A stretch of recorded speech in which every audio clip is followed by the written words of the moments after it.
We're from there. Hey man, what? You like this? Don't touch that. And I get them autographed. The way we're going to do this is, if you have a question for these guys, I think we'll start with questions. Come up to the microphones or line up, and when you've had your questions, go back to your seat, nice, peacefully, quietly. All be okay. Look at times together. Nobody runs, nobody gets hurt. All right, so I guess we'll start. Come on, you know. Well, if there's no questions, thanks a lot for coming, you guys. This has been great. We really appreciate it.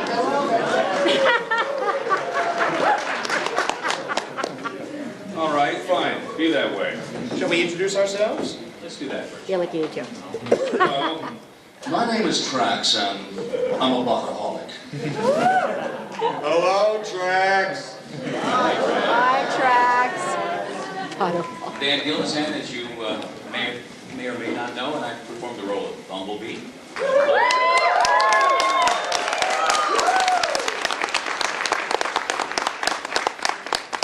Hi, I'm Scott McNeil. In Transformer World, I was Dinobot, Rattrap, Waspinator, Silverbolt, Jetfire, and Stronger. Thank you.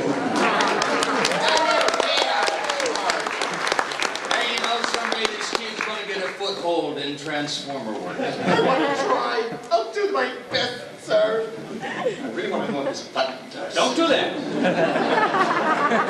If you press that button, my rectum falls out. Nobody wants to see that.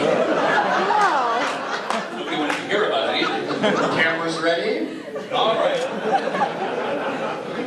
Let's have our first question. All right, this is for all of you. As actors, after the initial elation of getting a part, what is the process you go through to develop that character? I know Once we sober up again? Yeah, once you've seen like the initial sketch of the character or whatever materials you're given. Scott, would you like to begin? I'm sorry, I wasn't listening. What? What is the process? I mean, the process kind of starts at the audition, and in my world anyway. We go in, and there really is that moment of elation because I can't speak verbal, but I'm a total worko. I love getting that call, going, hey, guess what? You booked so and so. Yay! Coming up with the voices, I mean, a lot of times it's very collaborative, right? I've worked with some really good casting directors that have, Waspinator was not necessarily my idea, because, we're going and reading for all the bad guys, and, it's like everyone's, we're all being villainous. And it was Doug Parker who was casting it, and went, well, do your little, your bubble voice. Because I had one I'd use, something like that. Hi, honey, and they went, yeah, but this guy's a bad guy, right? Well, yeah, but do it and make him a bad guy. It's like, okay, well, he sits in there, where the fees of it, he's a wasp, so we'll give him a little buzz. So stuff kind of evolves. It's a co-production. I work, for myself, I really like working off of the picture. I get a pretty clear idea, in my head of what I think the guy should sound like then, and then, and hopefully it's sort of concurrent with what the producers think it should sound like, and if it all comes into work and there's kismet, then all of a sudden that's when you get the call that goes, hey, I'm working. Sometimes it just comes up on the fly. Am I answering the right question? Yes. No? Am I done? Yes. I'm done, thank you. For me, it also starts with the model sheet, which we're generally given at the first audition, which is usually a full shot of the character and then the side shot and the back shot, so you get an idea of what you're dealing with physically, and that's where it starts for me. For Transformers, it was kind of interesting. I went to the first call, and then we actors have a thing called the callback, which means hi. Which means we whittled it down a little bit from 50,000 down to 49,000. So we'd like to have the rest of you come back. At the callback, I was at Wally Burr's studio, and he was running the auditions. And he came out. Yes, my Wally Burr impression. Do it again. So Wally liked to do that really close to the microphone in the control room so your headphones would actually jump off of your skull. Yeah, Wally would like to do that. Wally came out of the audition, or rather to the front room where we were waiting. In fact, I was by myself, and he said, well, must be nice to know you already have a part. And I said, excuse me? He said, oh yeah, they have a part for you already. They want you to play this character called Bumblebee. So I was cast actually before I had completed the audition process. The only thing that they had yet to figure out was they wanted me to also play Spike. Because obviously I have a higher pitched voice, so I did a lot of the younger, smaller characters. But then they figured out that Bumblebee has so much to do with Spike. I'd be constantly talking to myself, which I do in the automobile, to and from work, but wouldn't work in sessions. So they decided to use Corey as Spike, and the rest is history. But Model Sheet, I think, is where we sort of start at. Mr. McConnohie? You dangled your preposition. It's dangling, it's rectums with him, what's the deal? And that's what this cloth in the front of the table is for, so nobody has to see. Oh. Go ahead, Michael, jump in here. I will. In my case, the characters, actually Wally had a pretty clear idea of what he wanted, and he gave me an idea. He said, for Cosmos, I kind of have a vision of Peter Lorre. Well, he's still around, you might give him a call. I said, no, you're pretty cheap. Yes. So, he said, but no, I don't want a good Peter Lorre, I want a bad Peter Lorre. I said, I can do that. And that's how Cosmos happened. But for Trax, it was, he said, I want something a little prissy. We're not discussing sexual orientation here. All right, before we get it, he is not gay.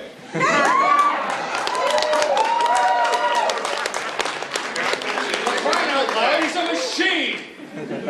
He's a love machine.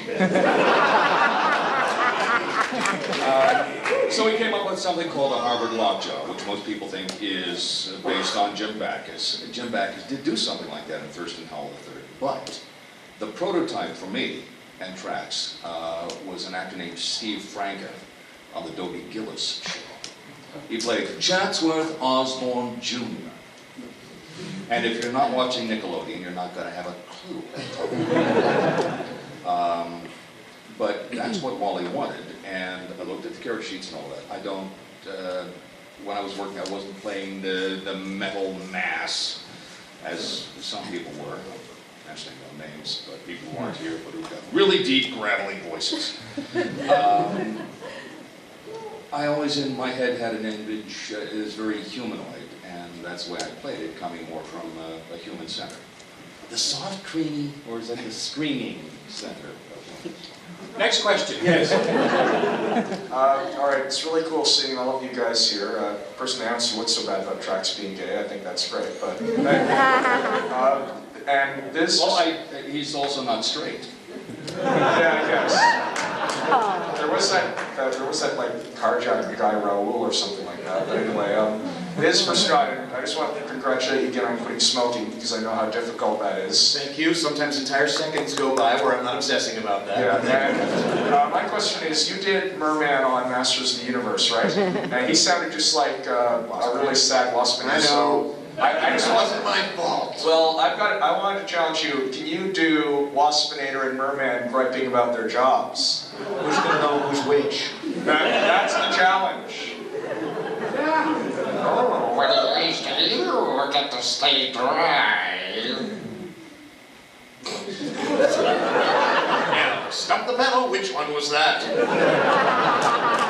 No, what made her sick of hearing you griping all the time, drinking so much with own cigar chamber, you don't get blown to smithereens. Oh, yes, but at least you get to maintain one personality. One go, Yeah, sorry. Thank you. Calling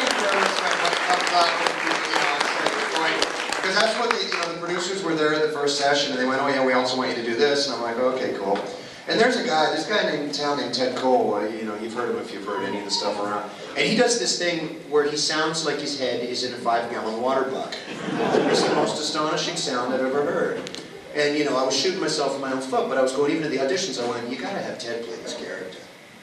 And then they ended up having me do it, so I was playing around, and then they went, oh, we like that sound. And it was like, I'm going, please, somebody's gonna notice. Not least of all me, but thank you for bringing up that incredibly painful memory. Yeah, you. Go ahead. This question for all three of you. Yeah. I'm just curious about you personally, as well as your characters. What kind of music do you listen to? What kind of music do you think your characters would listen to? Just... Say you're a tree, okay? What kind of tree? Would you be alone? Who wants to begin? Let's start with that. Yeah, let's start with Michael. I'm into wallpaper, new age music. It's mellow. I listen to a lot of classical stuff. I've given up on the acid rock because the flashbacks are just too intense. Tracks, he likes his strings. Cosmos doesn't listen to music at all. No sense of rhythm. Understandable. I have a very eclectic music taste. I enjoy all kinds of music. I love the old standards, the Sinatra stuff, and the stuff from the 40s and 50s. And to me, Bumblebee being a Volkswagen, polka music was probably...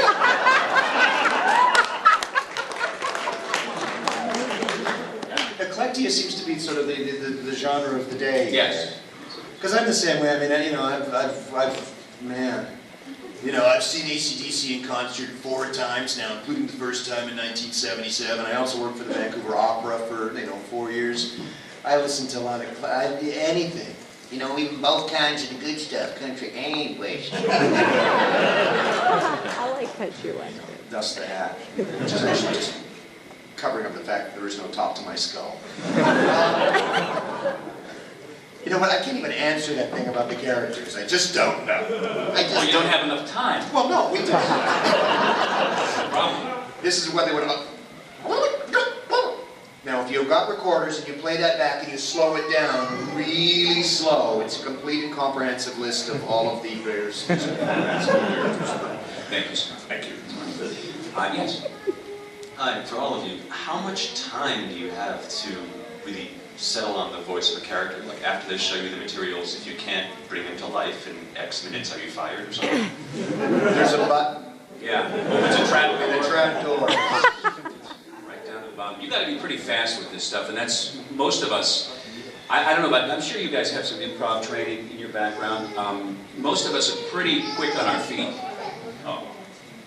She was bored with you, Scott, so she's I know her pain. I feel the same way. So most of us are pretty fast on our feet. In fact, you have to be in this business because in the middle of a session they may throw you a character to do, so you've got to pull something out really quick. You'll notice though, if you watch animated shows, say Dan Castellaneta as Homer Simpson has changed radically from the beginning episodes to now.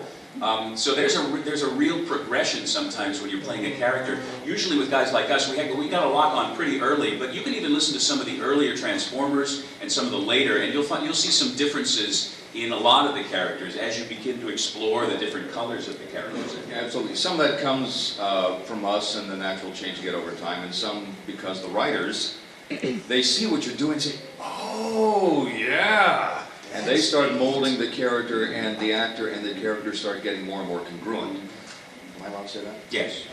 It's a pretty big word for this time of day. Go right ahead. Who else? Stand up, make yourself known. Hey, this is for Scott. I think we can all agree that the voice acting in Armada and Energon has been less than great. We know what you can do because of Beast Wars. Is the voice directing causing this slump? No, you know what? Terry, who's directing, is actually a terrific director, and he's a great actor himself. The difference is, I mean, the big difference between the two, I always think of as Armada and Energon are the same show, as far as I'm concerned. They are already animated. We're going to the studio and dubbing them. So basically, what you see is what we get. Basically, we're just trying to, you're acting with somebody else's lips.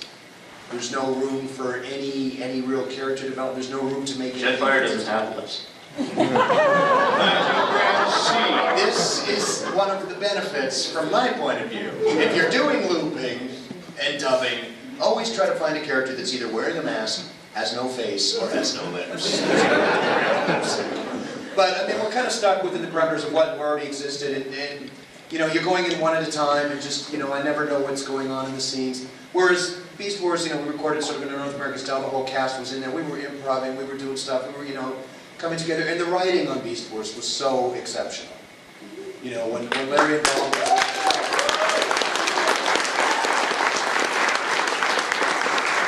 It's the only show I've ever worked on, and I've done like almost 5,000 episodes of various cartoons over the years, you know, since the 80s, and most of which are very forgettable.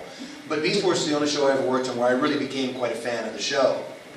Because the writing on it was exemplary, the animation was so cool and so different, and they had added so much to the characters. You know, I'd just be like, oh, Thursday night, man, I gotta go home and watch my show. You know, and it was a real treat to work on. It was, I think most of it was the writing. Whereas, you know, with the other shows, they're basically just trying to write dialogue that'll fit the lips and make the story move along and sell some toys. Okay, let me jump in on this. Jump in, please. Because I write script adaptations for dub things, and I do direction. I'm dubbing a series now for Geneon called Sidebuster. There is no greater challenge for a voice actor than dubbing something from another language when the original performance had no relationship to what the lips were doing. And you know that if you've seen some Japanese anime. That stuff is animated even before they get into it. They get into a room, 6 to 8 actors stand in a circle, step in and do their line, step in and do their line. And the director says, oh, that's very good, go next.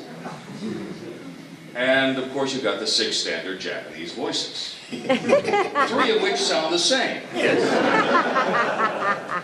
So when the market opens up here for a series like that, the first challenge is to do it within budget. Because it's acquired animation, the budget is minuscule. So, you know, it's a cartoon, you know, do a script and we'll make it fit. What? So then the director's sweating bullets, the actors are saying, I can't act, man, I can't do it anymore. And there's a lot of sturm and drang and sweat and blood on the floor, and at the end you get something which is not part of the creative process. And I will tell you this, I have been told by a dubbing producer that actors and writers are not part of the creative process for acquired animation. That'll tell you where they're coming from. So the fact that he can make that thing play at all is a tribute. It's a rare thing.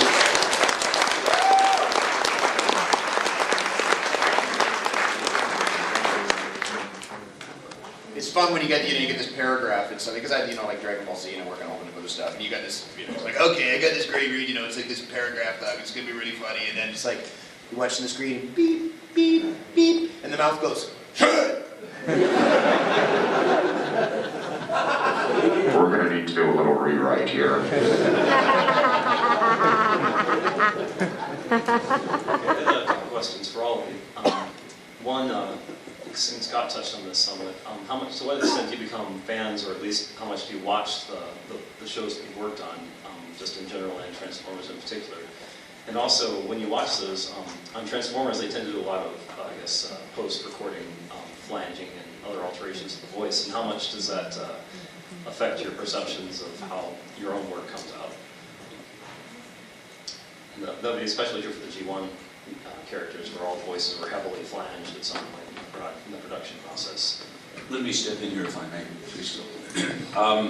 I actually watched towards the beginning of the show, after a while, just to check and see what was happening with the animation as far as the voice. I think most of us at least watched the beginning of it. After a while, Transformers was really a kid's show. Most of you remember it from your youth, and that's what it's about. So I was like, 30 when we were doing it. So unlike Scott, I didn't race home to watch Transformers.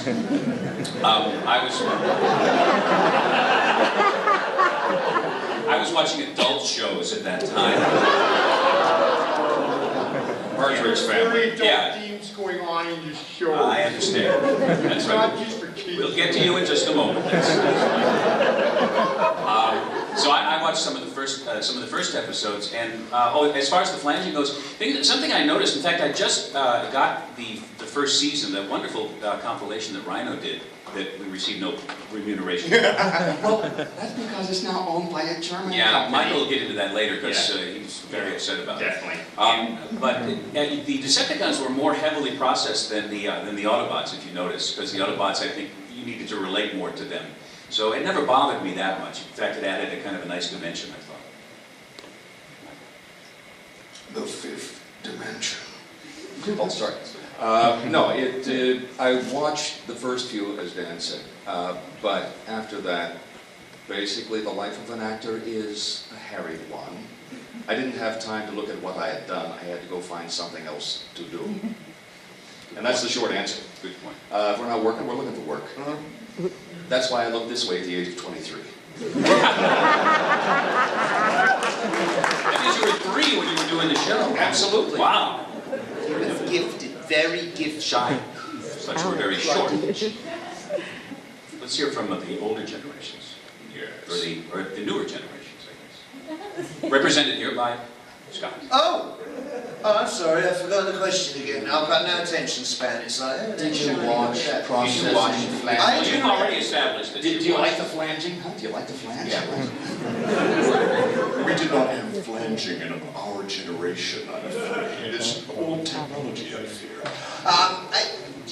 Actually, I was surprised. I just found out that Strong Arm on Energon is pitched. Because they originally had this, sort of thing. And then Terry went, "You listen to this. This is really weird." And they played something. I was like, "Bird? What the heck?" I mean, very similar answer to what you guys say. I mean, generally, if a new series will come out, I kind of check out the first, I might tape or check out the first episode or two just to kind of see what it looks like. And then, I'm all scrambling and begging and sweating and trying to get the next job. And see. Next question. Okay, this question's for Scott. You've kind of shown your versatility in doing different voices, and a couple of us were kind of wondering, can you beatbox? Can I beatbox? Yeah. I'm one of the most Caucasian people you'll ever meet.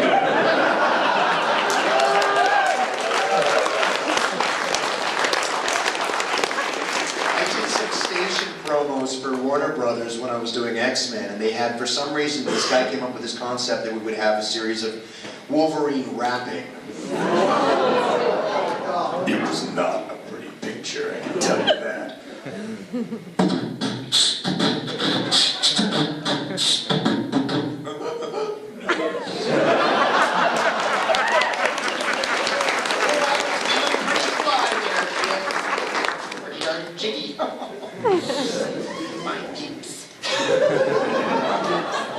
Next question.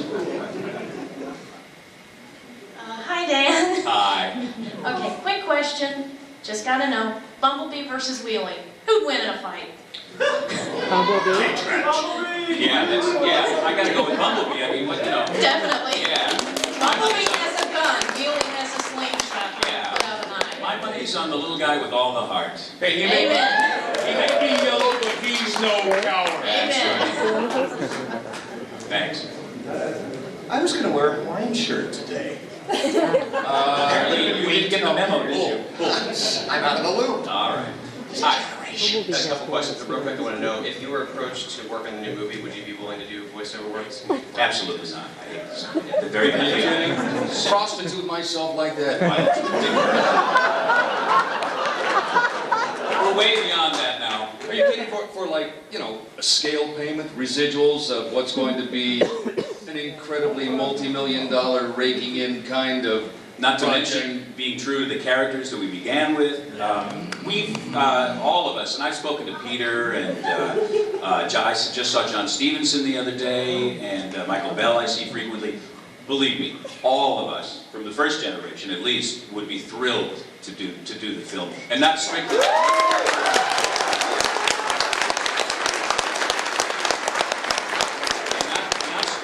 money, although that's a nice part of it, but it's nice that there would be a continuity in the characters rather than having Danny DeVito playing Optimus Prime. Keanu Reeves is very popular. Yeah, I mean, the Vin Diesel fellow. You know Hollywood, and the bottom line is, as I've said this before, I've had this question before, is money in Hollywood. And if the producers feel they can make more money hiring celebrity voices and hyping the celebrities, then that's what they'll do. If they feel like the fan base, you guys have a lot of power, and there are, I understand, websites and stuff where you can log in and vote what you'd like to hear. And they may listen to what you have to say. No one's asking us for a lot of questions about directors and stuff, so they are asking for input right now. Yeah, they did that with the first movie, didn't they? I mean, they Well, most of us, yeah. I had one small, I don't know about you, Michael, I had one small scene, at the beginning, and then was out of there, and it was Robert Stack and Leonard Nimoy. Yeah, and Orson Welles is the world. Yeah. Orson Welles is a It was his final performance, by the way, which is just kind of, I don't know, you just gotta kind of go, wow. Citizen Kane to, you know, what was it, Unicron. Yeah, kind of a bookended career there. So I'm kind of straight from the subject. Did you want to say something about that? Yeah, I was going to say, second what Dan said, it would be great to have a job. It would be even better not, I'm going to use that word, not to prostitute what has become the Transformers universe. And as far as letting them know, yeah, you go to websites and vote. I'll tell you what will really do it. Write letters, words on paper, send it to DreamWorks.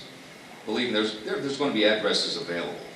Use them, because you are the power base for that universe. And if that's what you want, let them know. Or show up on Spielberg's front door. We organize a sit-in. We bring tents. We bring hibachis. I just had a couple of things I wanted to ask you. If you could tell us your worst voice acting experience, and also I was wondering if people recognize you by your voice when you're out just shopping at the store, especially Dan. I mean, you sound like Bumblebee. Yeah, unlike Scott, I have very little versatility. There's a sense of identity, whereas I have no idea who I am. I'm pretty well grounded. He has no clue. Yeah, I do frequently get well, from Spider-Man also, and I also.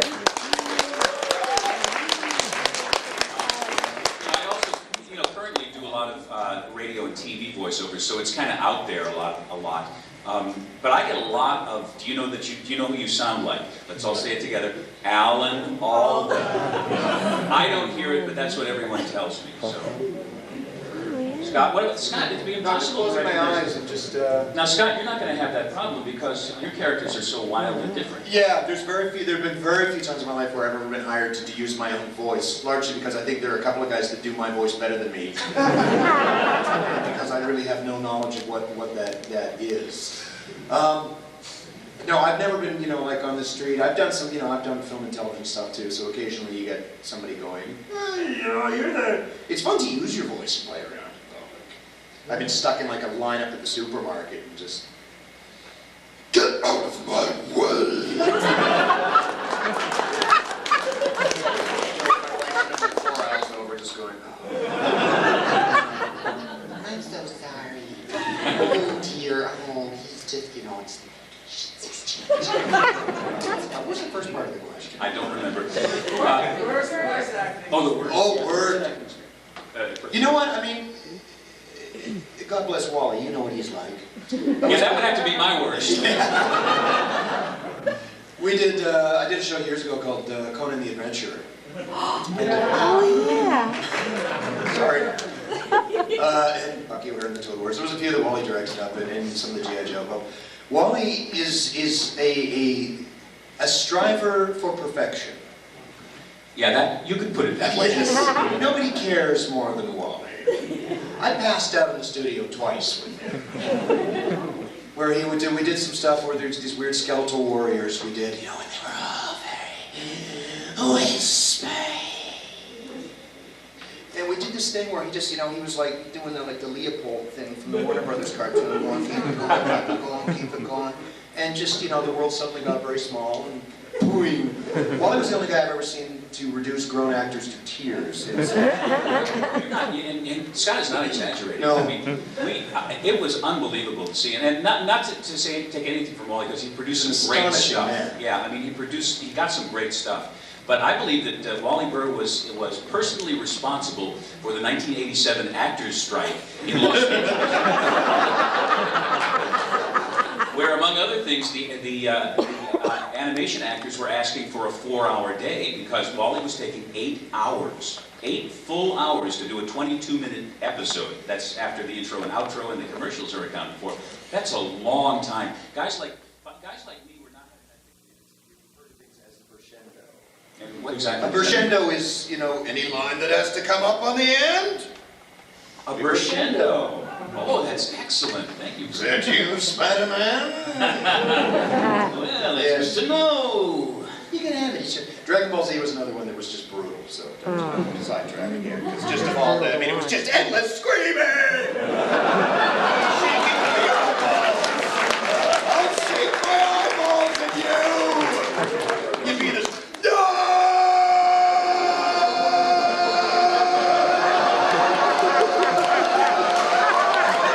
Oh my God, I'm gonna die! It cuts out of the scene, you're like, oh! And then all of a sudden it cuts back and it's still going, no!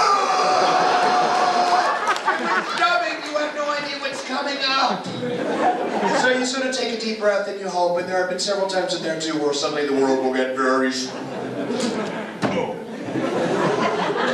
I'm okay now. All right. The last part of your question, the voice actor's nightmare. That's when there's a job you really want, you've got the character. You have got it nailed. It's there. And you do an audition that is so pristine, so pure, so absolutely perfect. It can never be matched again. And the problem is, it can never be matched again.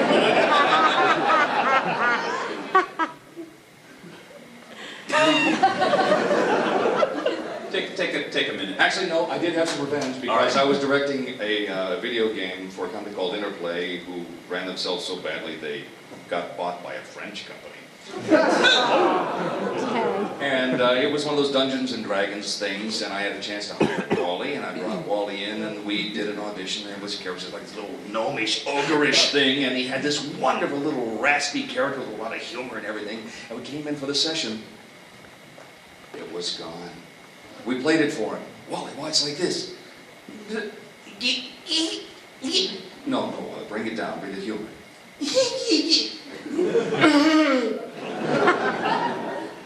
That's why guys like Scott and Peter Cullen, Frank Welker, who's to be the king, a god on earth,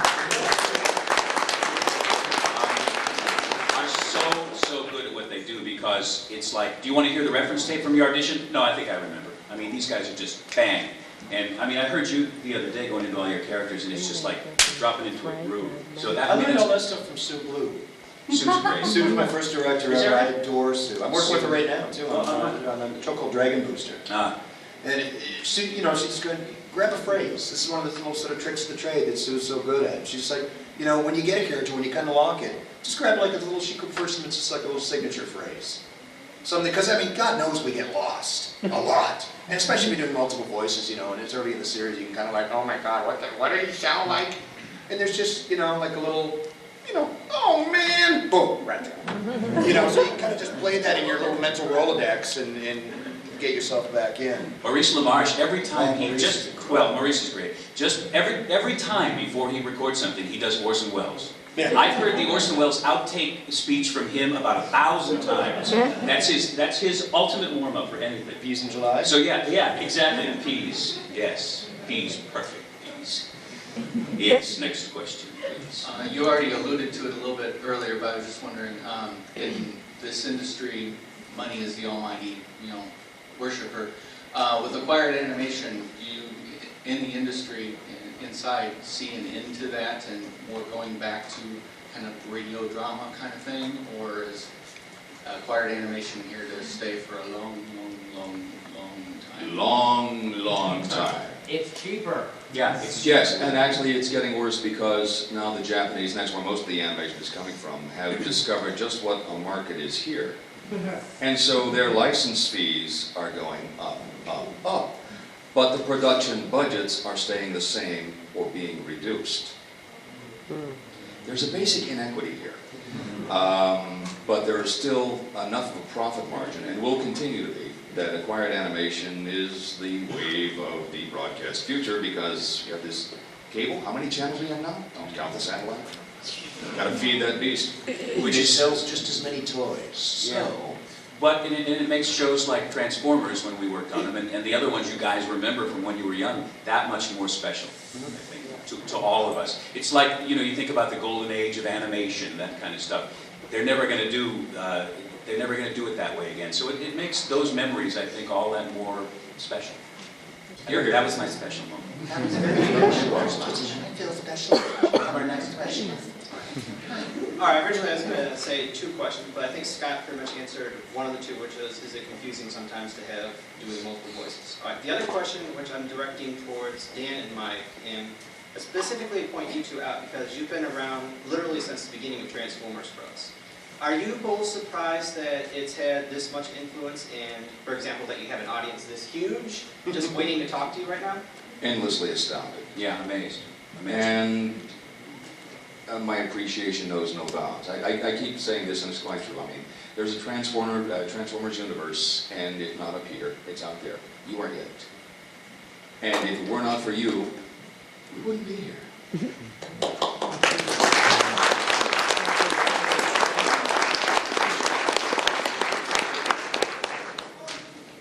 Hello, I'm very glad to hear the classic G1 characters are, well, you guys are considering applying for the roles for the movie coming up. But, Mr. McNeil, would you be considering applying for the role of Starscream? Just looking for my dad right now.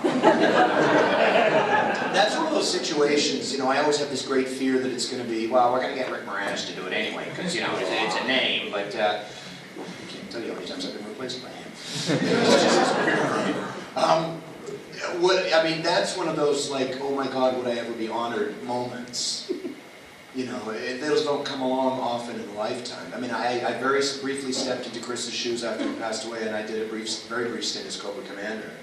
So I know the pain of the voice.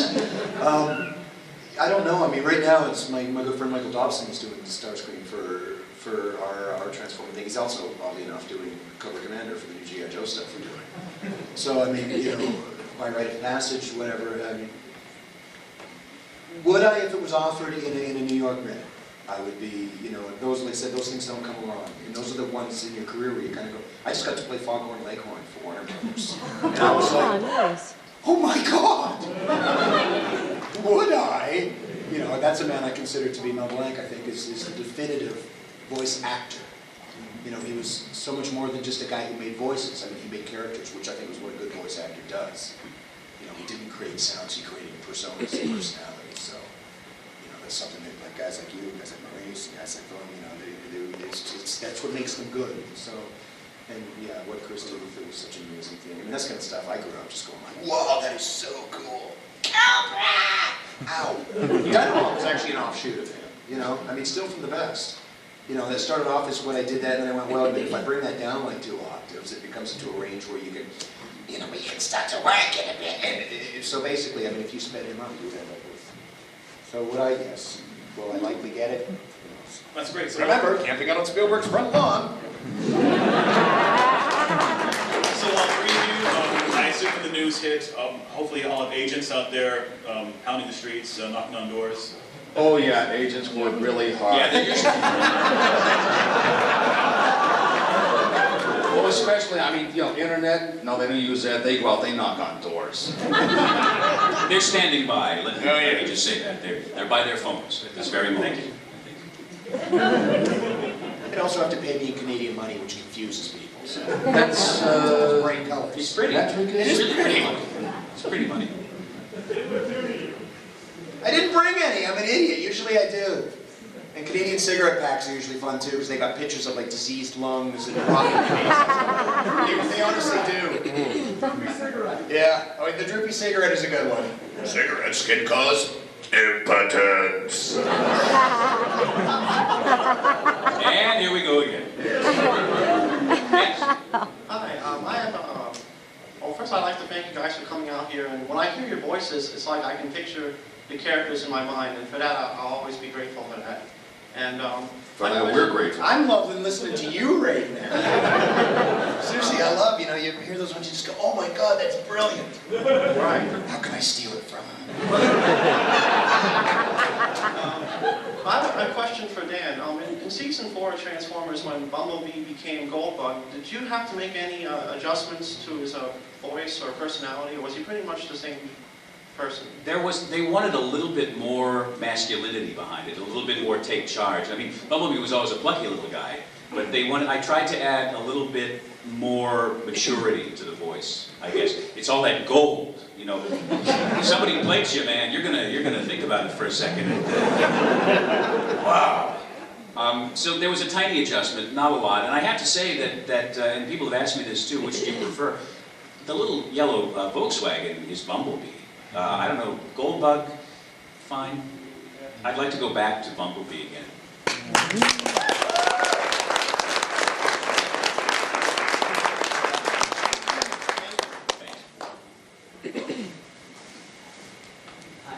This is just a brief question for Scott. I've heard, and I don't know if it's true, that you actually lived in Australia at one point, and I'm just curious if that's true. Whereabouts? I lived in Brisbane. Okay. I was a very young lad. I was actually, my father's an Aussie. And I was... Yeah, I'm just embarrassing myself now. I was actually born in Canada, and then I grew up in Australia until I was about like 3 or 4, and then I came back, and that was it.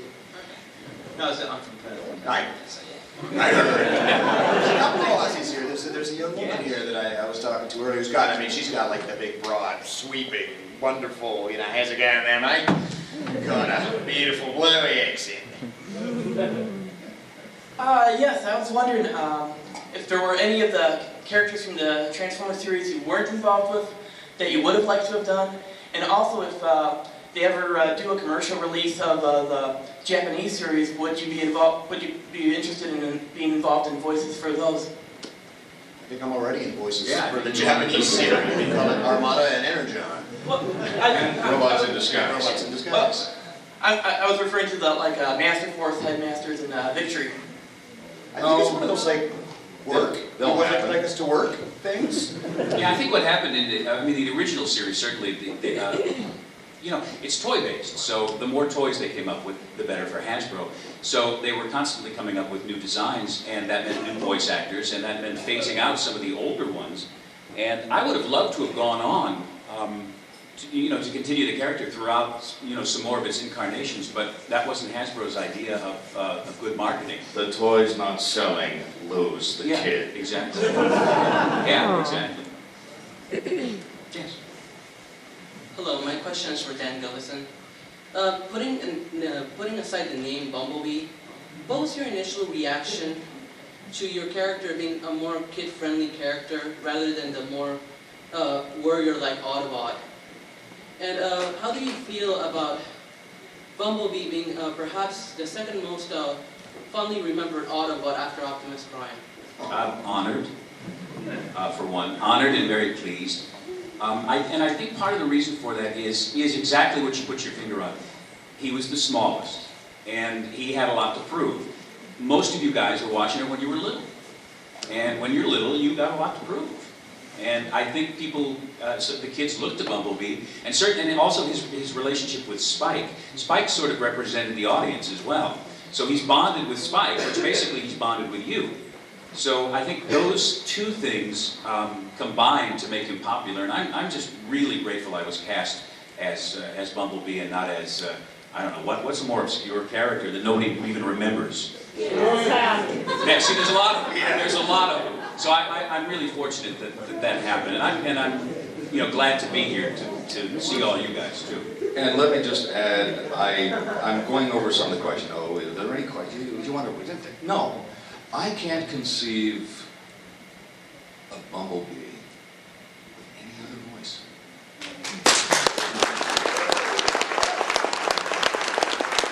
Well, stay tuned to the movie because I understand Gillianthal is being contacted for the role, since Toby's got Spider-Man going, so, we'll see. Hello there. A lot of sort of scene actors, when they're doing interviews, have got a sort of definitive role that they enjoy playing more than anything else they've ever had. Have any of the three of you found that character yet, whether it's in Transformers or outside of that? And also, do any of you find that you're typecasted and people come to you because they like what you've done in, yourself with your Waspinator and the googly-eyed guy at He-Man? Do you find that they want that from you, so therefore they come to you and they're not wanting you to express yourself in the way that the character maybe should be? I just want to hear you ask that whole question. Where are you from? Scotland. Yeah, but which dub? But what part? Well, actually, so far I've been Swiss, Australian, and Austrian, so really, no, it's not necessarily that obvious, but Edinburgh. Ah. He's got Beautiful. it's the beautiful glottal, Yeah. like, boom, he stops. Yeah. Yeah. Well, but let's answer the question. Oh, yeah, sorry. You want to start? Michael, you start. Oh, fine, thanks. Okay. Actually, the characters which turn out to be the most fun to do for me tend to be really insane ones. There's a series called Big O, an anime series. I had a guy named Sportsball. And he's really just sort of a commentator on the human condition, as you can see from his mummy-wrapped head and his wild maniacal laughter and his observations as the city plunges into chaos. Now that's entertainment. That's fine. I don't love him like I love tracks, but I like doing it.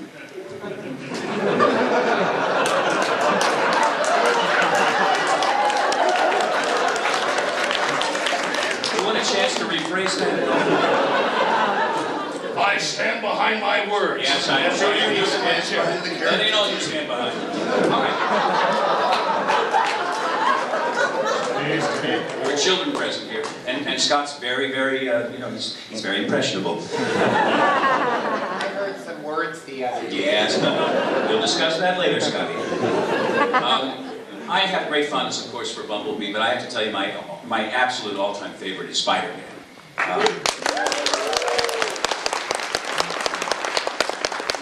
Talk about an honor. I was a big Spider-Man fan as a kid. I mean, I had the comic. I remember riding my bike when I was like 13 or 14 up to the corner Rexall drugstore to get the latest issue of Spider-Man. So when I was cast in that, it was like, like you said, what an honor, and what a weight on my shoulders. I was just completely freaked out. It was also my first job in animation. I'd never done it before. Yeah, it was really frightening. And thankfully, and one of the reasons I rate Frank Welker so high is Frank stood beside me doing Iceman, and I learned a lot just from standing next to Frank. So my favorite would have to be Spider-Man.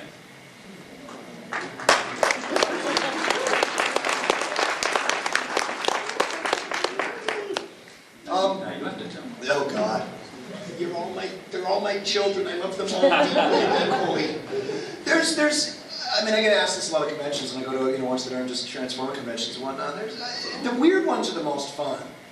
I've done stuff like, I don't know if you remember Bucky wearing the Total Wars we did years ago. I was definitely that was cool because I thought it was a neat series. I really enjoyed the series. If y'all remember, how long have I been down here?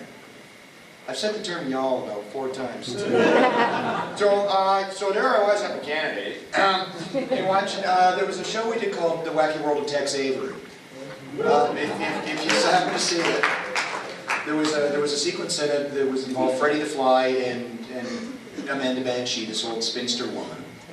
And I got to be Amanda Banshee, the old spinster woman. And it's one of the joys of animation, right? It sort of touches on what somebody was saying about typecasting. There is none. At least, it's sort of in my little part of my fractured universe. What's so wonderful about it is it's absolutely free.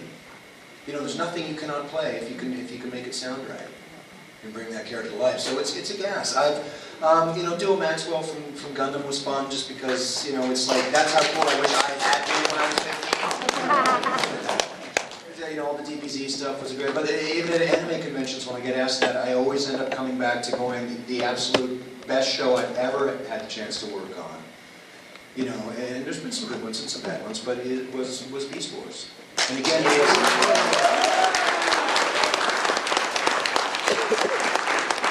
I really attribute that again to the writing, to what Bob and Larry did with the storylines, and being able to play four characters that were so different, and sort of, allow them to grow, and it was fun, and I think it was a good show.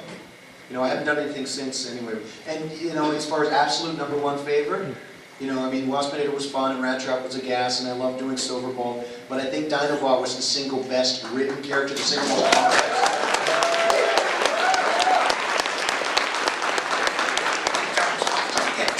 Shakespeare in a cartoon. As fun as it would be to sit in Shakespeare's front lawn, Shakespeare's. Thanks, Scott. Anyway, since since we're a good power base and you guys would be the other good power base, is donmurphy.net. He's got a message board and you can register and put your stuff up on there and all that. And because I'm, I guess, good friends with Vince, and I tried to get Don to get a noticeable thing for Vince doing music, because that's Vince has got to be the music. Yeah. That's just. How many of you were here last night to hear Vince? We want to pass the hat around later to see if we can raise enough money to buy Vince an orchestra. Yeah, because he needs a band. That's all he needs, is a full symphony orchestra. And I was wondering, since you said you were supposed to do Spike, could you do what Spike would have been? Oh gosh, Spike would have been 20 years younger. No, I can barely do Bumblebee anymore. Well, that's the problem. See, I don't have the kind of range that our friend Scott does. In fact, one of the questions was asked, do you mind being pigeonholed? And I have been and was kind of as the young hero, because that was kind of my thing. I did Spider-Man and a lot of the young hero, Dargon from Sectars, and a lot of shows that never made it. Spiral Zone, we did 65 episodes of that. It was kind of an obscure so I did a lot of those. I think if you're going to be pigeonholed, find a nice big pigeonhole, a really big one. Big bird. Yeah, exactly. So that's just flashing back to that. So. And since we always hear about stories about Frank Welker and how he does the fly around the room, the telephone, can you tell us some other stories we haven't heard? Yes, children. Well, when I was a boy, we did a show called...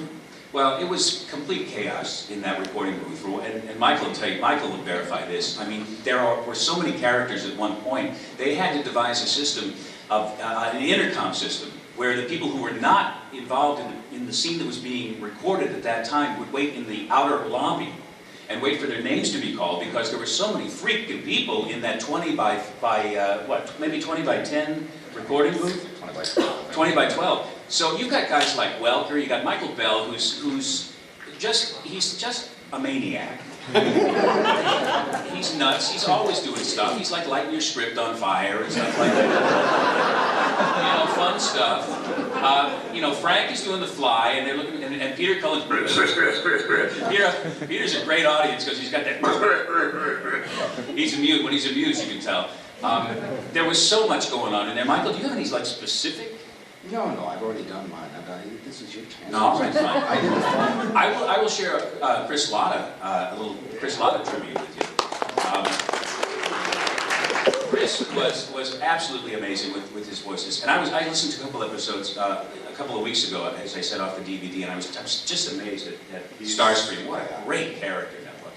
I mean, just absolutely toadying and trying to get the power, and just what a disgusting vehicle he was. It was just great. Chris was not like that at all. Chris was a sweet man. Chris, however, perspired freely. I used to pray that I would not be placed next to Chris, because after a recording session, the whole side of my body would be wet. Him doing his stuff and flailing about, and Chris put everything he had into it.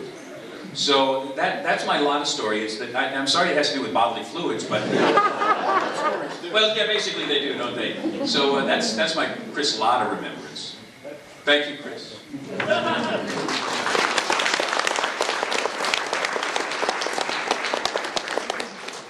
Got a few. We'll start off with this one. Scott, what is it with you and Rick Moranis? What is the story? Oh, you know what? They came to my house one day. I said to them, I did a couple of things where, I don't know, I've done a couple of like Christmas specials and stuff where it came out on the rack and you're suddenly going, oh, wait a minute. But that was in the, oh yeah, sorry, they decided to use, and it did happen once with Rick Moranis, so I just use his name. I have nothing against him. It's that Eric Idle bastard. And that was a great honor, I mean, because I was a big Bullwinkle fan, and she did all of the, the Fractured Fairy Tales. She was Rocky. So that was a real fun time. And for the wrap party we did the first 13 episodes, and we had a wrap party at Marvel Productions, and Stan was there, and that was the first time I had met him, and it was a great, great honor. He's a gracious man. He's a very sweet, kind man. He was in, did you see his cameo in Spider-Man 2? Yeah. Yeah. he wanted to play J. Jonah Jameson, as a matter of fact. Really? Yeah. But he can't act worse.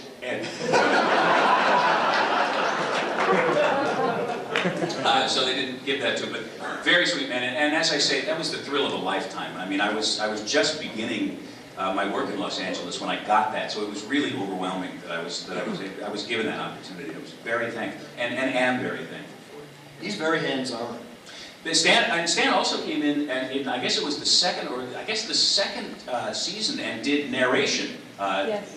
Was it the second season? Yeah. Yeah, he came in and would record narration for each show. So we got to see quite a bit of him, and a sweeter, nicer man. And my God, this is the man who created the Fantastic Four, Spider-Man, the Hulk, Iron. I mean, how you can go on and on.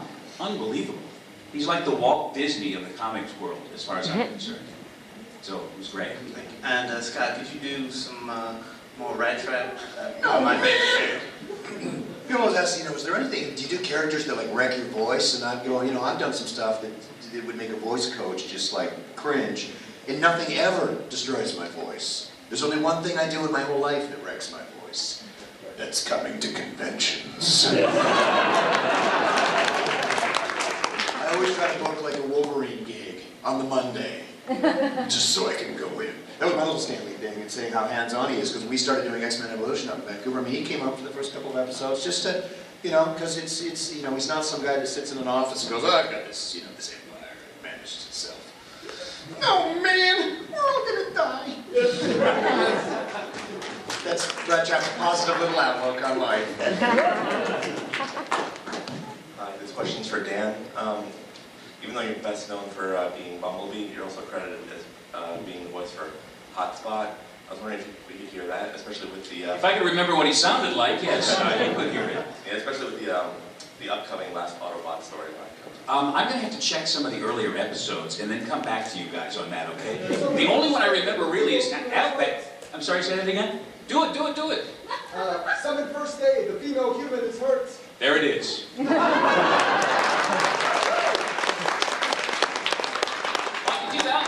Outback had the accent, so that was the only thing that distinguished him from the rest of them. But we all did a slew of characters, and I was so focused on Bumblebee. Hotspot I did more of, and then there are a couple others that you guys know even better than I do. In fact, I ran into, as I said, I worked with John Stevenson just last week, and I said, John, you've done these conventions, haven't you? He said, yes, he was Mr. Slade, of course, another, Really? Oh yeah, John Stevenson. Flintstone? Really? John says, they wanted to know my characters. I had no idea what I did, So there's so many, I'm amazed that you can keep yours all separate. Yeah. Well, I know. It helps to be a schizophrenic, I guess. So I'm sorry, I can't do that for you, but we just heard it here. No, it wasn't. Okay, this is for all you guys. What's your favorite pie?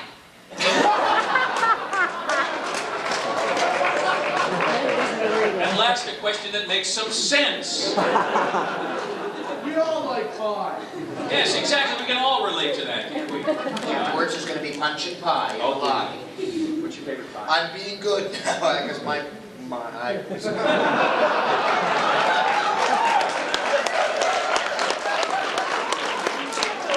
tell you, this younger generation. I know. Obsessed. This is one of my little, sociological observations of, a little bit of a difference between Canadians and Americans. America is pie culture. The total it's like we're going out for pie. I love it. I'm trying to, instill it in the rest of Canada now, because I've been down here for a bit, and so yeah, my wife and I go out for pie all the time now. Especially since I've given up my more interesting bad habits. You have a favorite pie? I do. I'm an apple pie guy. Got an excellent apple pie, a little ice cream on the side, sometimes cheddar cheese. I don't know if you get that too much. Ooh, sure, cheddar, yeah, baby. So you've been absorbed in the American culture, Well, I've haven't always you? been kind of, but yeah, I am. Cowboy. Hey, the cowboy now, man. We have those in Canada too. I know you do. I like that. I like the key lime pie. Oh. That's rough, but key lime or lemon rind. Ooh, like that tart feeling. It's like a little tap dance on your tongue. Coconut cream. And because it's the dessert that keeps on giving because you have all those little shreds. I just, does anybody actually like rhubarb pie? No. One guy. No, a few people. Oh, okay. We got a few people. I never understood the concept of rhubarb. I don't understand It rhubarb. sticks up out of the ground in a most obscene Yes, it manner. does. It's not even like crispy like Do celery. you have any other food-related questions? No, but I have a request for Scott. Hopefully it won't wreck his voice. Can you do Rattrap and Waspinator in a DBZ battle? No, because it'll take 10 episodes. You guys need to not even know what the heck a tummy hummy is.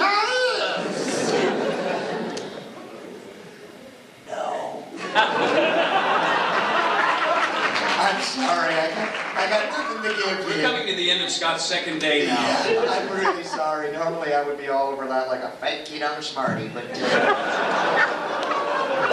there would just be a lot of high shrill screaming, and the ears would start to bleed, and fillings would heat up, and it wouldn't be pretty.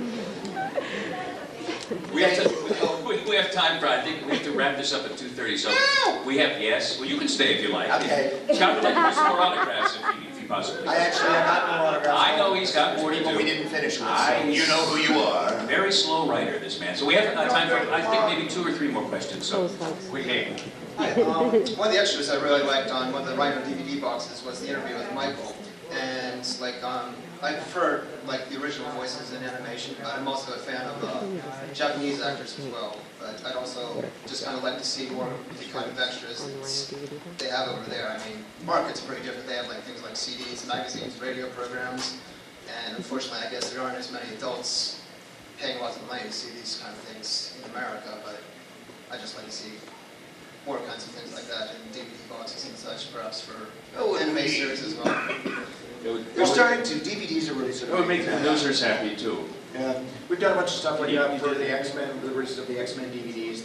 We've done interviews and behind the scenes, just all the stuff. That DVDs are wonderful things. I think it adds a lot of depth to the Equal experience. files like me, like wow, My dad appreciated his features. I have a question for Scott. Step up to the microphone.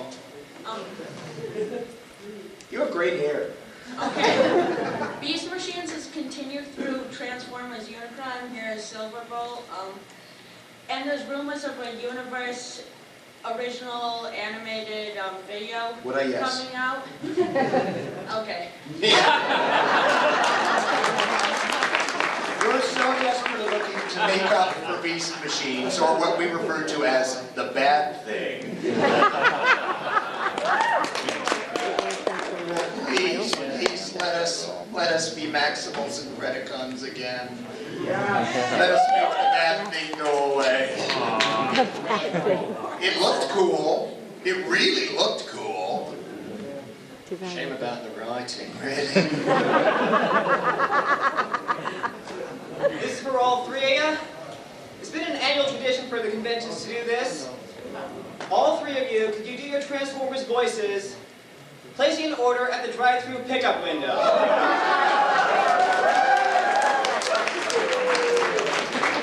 You have to be the pickup window. Do we have enough time for you to do yours? Why don't you pick like 2 or 3? It's got to be 2 or 3. Yeah. Do the thing again. Alright, this is the damage going to order. Oh, Waspinator confused. Voice coming out of clown mouth sounds just like Waspinator.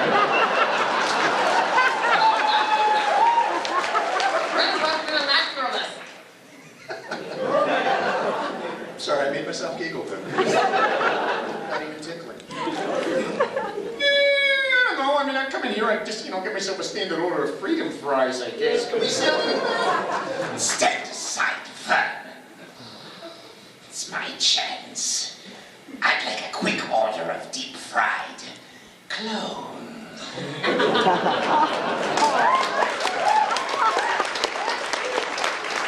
You have anything vegetarian? Made with French vegetarian, of course. Oh, I'm done. Oh, okay. All right, just have some of this. Yeah, can I get a double order of French fries? Yeah, I want a side of curly fries. Just a second. Hey, Optimus. We want the girls' toy in the kitchen.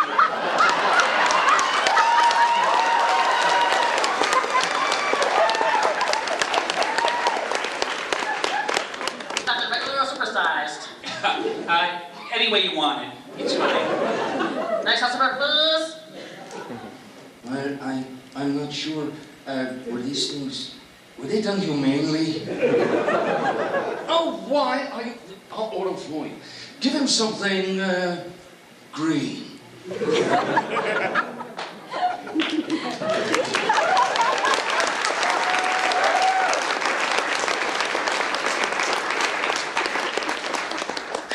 Could you be more specific? No. We'll get it right away, thank you very much. See. Just take one more question. Mr. McNeil? Question for my dad again. Scott or Hey Stupid is just fine. Mr. Hey Stupid. So long, you ready to get work? Hope there was nothing we said. Do you know most of the shows you're working on? Pardon me? Most of the shows you... most of the shows where you do, you know that Wolverine voice? Yep. They're all ended. X-Men Evolution, cancelled. Yes. He-Man, Gone. Inuyasha, I just saw is ending. Well, no, we still got a couple of thousand episodes in the air. I'm working on it on Monday when I get home tomorrow, so. So, is that coincidence? Dragon Ball Z, over. Is that coincidence or something else? No, it's entirely due to the fact that I quit smoking. They said he can't get into that raspy place anymore, we're going to cancel all the series where he has to sound raspy, which I thought was incredibly supportive of them, and I think we should give all those reasons. That was the tragic. Unfortunately, series don't go on forever, unless you're in the Transformer universe, which is what makes it so wonderful. Or the Simpsons. Or the Simpsons. Except they get paid in real money.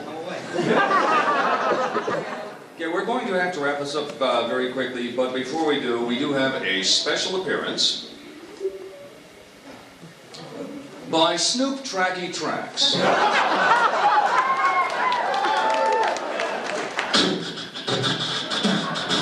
My name is Tracks, and I'm an Autobot. I'm intelligent, courageous, and my paint job is hot. Because I'm a Transformer, I don't have to use the road, but we all know I look my best in stunning auto mode. I've got a friend named Cosmos, who's green and rather slow. But if you need a friend in space, he's the one to know.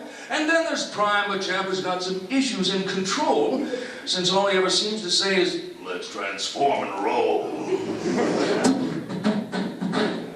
Now, I've been beaten, shot, exploded on one occasion even voted on, by Predacon and Megatron, Insecticon, Decepticon. They chase me all to hell and gone because they want my Energon.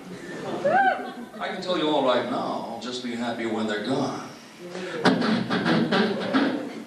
I've had my troubles now and then and been the worse for wear. I've suffered untold damages. I once got scratched right there. But of all the troubles I have seen, the one that would be worse would be to never have met the real Transformers universe.